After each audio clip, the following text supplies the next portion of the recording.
ଜର୍ତା ଟିକେ ଦେଲୁ ପାନ ଖଣ୍ଡେ ଭାଙ୍ଗିକି ଖା। ମାମା ଦଉଛି ଦଉଛି।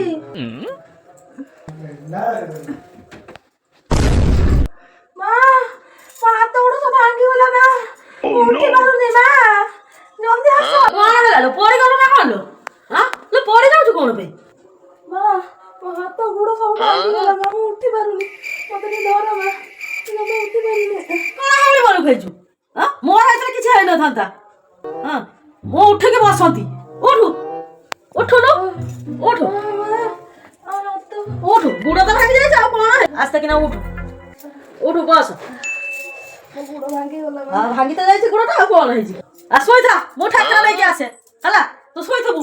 ମା ଜଲ୍ଦି ଆସ। ମୋ ଗୋଡ ବିନ୍ଧୁଛି ମା। ଜଲ୍ଦି ଆସ। ଦେଖା ଦେଖା ଦେଖା କଣ ହେଇଛି ଦେଖା। ମୁଁ ଇଏ କରିଦିଏ। ଦେଖା ମା ଦେଖା କଣ କରୁଛ ମା? ଏଟା ପୁରୁଣା ଯୁଗର ଚିକିତ୍ସା ମୋ ହେଲା। ଗୋଡ କାଟୁଛି ମା। ର ମୁଁ ଡକ୍ଟରକୁ ଫୋନ କରେ ହେଲା। ରଖିଥା ଏମିତି। ଫୋନଟା କୁଆଡେ ଗଲା? ଜଲ୍ଦି ଆସ ମା। ଫୋନ କରିକି ମୋ ମୋବାଇଲଟା ପାଉନାହିଁ। ଗୋଡ ବହୁତ ବିନ୍ଧୁଛି ମା। ଜଲ୍ଦି ଆସ। ମୋବାଇଲଟା ଲଗା। କଣ ସବୁ ହେଇଛି କି ଜାଣେ। ହଉ ହ୍ୟାଲୋ ଡକ୍ଟର ସାର୍, ଆମ ବୋଉର ଗୋଡଟା ଭାଙ୍ଗି ଯାଇଛି। ଟିକେ ଶୀଘ୍ର ଆସିଲା। ଟିକେ ଶୀଘ୍ର ଔଷଧ ପତ୍ର ନେଇକି ଆସ। ହଉ ବୋଉ ଆଉ ସେ ଟେନସନ ନେ ନା। ଡକ୍ଟର ଆସୁଛନ୍ତି। ମୁଁ ଫୋନ କରିଦେଇଛି ସେ ଆସୁଛନ୍ତି। ମା କୋଉଠି ଆଉ ସେଇଭଳିଆ ରଖିଥା। ଡକ୍ଟର ଆସୁଛନ୍ତି ହେଲା। ତୁ ଜମା ଟେନସନ ନେ ନା। ଭଲ ହେଇଯିବ ତୁ। ମା ତମେ କହିଲ ଡକ୍ଟର ଆସୁଛନ୍ତି ବୋଲି କରେଣ୍ଟ କଣ ପଳେଇଲାଣି?